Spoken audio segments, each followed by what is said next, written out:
इस वीडियो में हम लोग कक्षा 7 विज्ञान के छठे अध्याय जीवों में श्वसन इसके प्रश्न उत्तरों को करने वाले हैं। अगर इससे पहले आप चैप्टर 5 तक के प्रश्न उत्तरों को नहीं देखे हैं तो चैनल में लिस्ट बना हुआ है, वहां जाकर आप चैप्टर 5 तक के प्रश्न उत्तरों को देख सकते हैं। चलिए, पहला प्रश्न है कि कोई धावक दौड़ समाप्त होने पर सामान्य से अधिक तेजी से गहरी सांस क्यों लेता है। तो इसका उत्तर देंगे हम लोग कि धावक को दौड़ने के लिए अपनी ऊर्जा का बहुत उपयोग करना पड़ता है। वह ऊर्जा ग्लूकोज के टूटने से आती है, जो ऊर्जा का त्वरित स्रोत। ग्लूकोज के टूटने के लिए अतिरिक्त ऑक्सीजन की आवश्यकता होती है।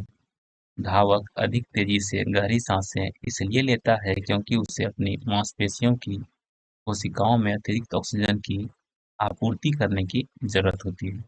ये ये आपका 1 नंबर का प्रश्न हो गया। दूसरा प्रश्न है कि वायवीय और अवायवीय श्वसन में समानताएं और अंतर बताइए। इसका उत्तर देंगे हम लोग कि वायवीय और अवायवीय श्वसन में समानताएं इस प्रकार है।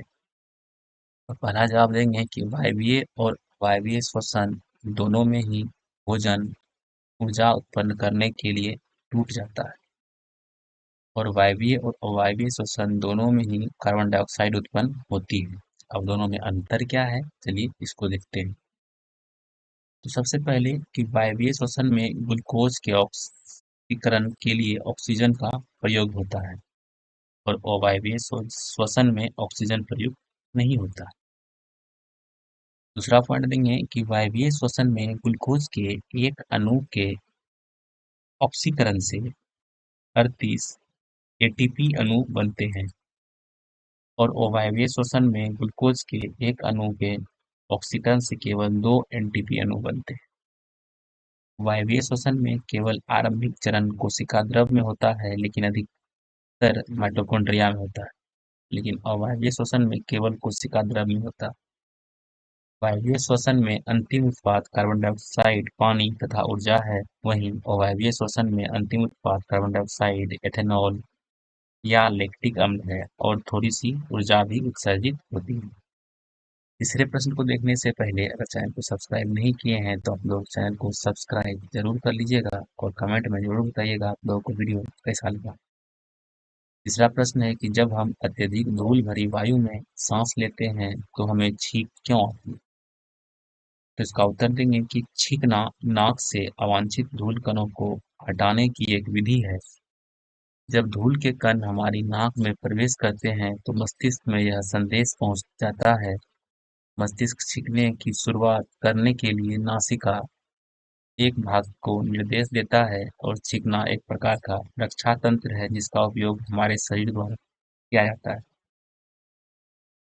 तो इस चौथा प्रश्न है कि 3 प्रश्नावली लें, प्रत्येक में जल भर लीजिए ABC द्वारा। तो इसका उत्तर देख लीजिए आप लोग।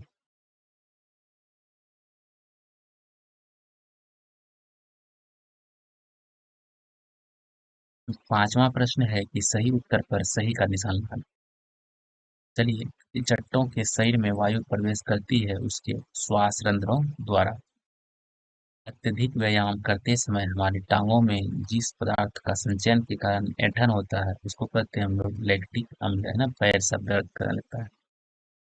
तीसरा प्रश्न है कि किसी सामान्य वयस्क व्यक्ति के विश्राम अवस्था में औसत श्वसन दर 15 से 18 प्रति मिनट होता है।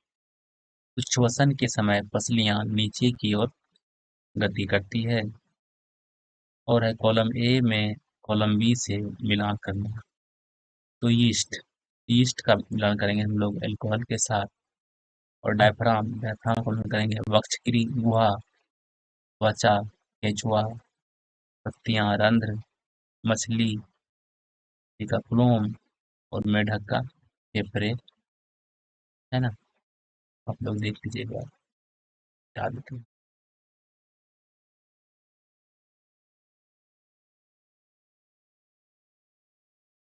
चलिए, 7 नंबर है सत्य और शक्ति। अत्यधिक व्यायाम करते समय शक्ति श्वसन दर धीमी हो जाती है, असत्य हो जाएगा आपका। पादपों में प्रकाश संश्लेषण केवल दिन में जबकि श्वसन रात्रि में होता है, यह आपका असत्य। मेढक अपनी त्वचा के अतिरिक्त फेफड़ों से भी श्वसन करते हैं, सत्य हो जाएगा। मछलियों के श्वसन के लिए फेफड़े होते हैं, असत्य जगह।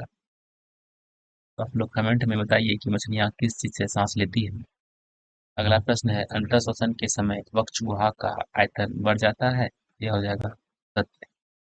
और यहाँ आपका सारा प्रश्न उत्तर समाप्त हो गया। आप लोग चैनल को सब्सक्राइब जरूर कर लीजिए।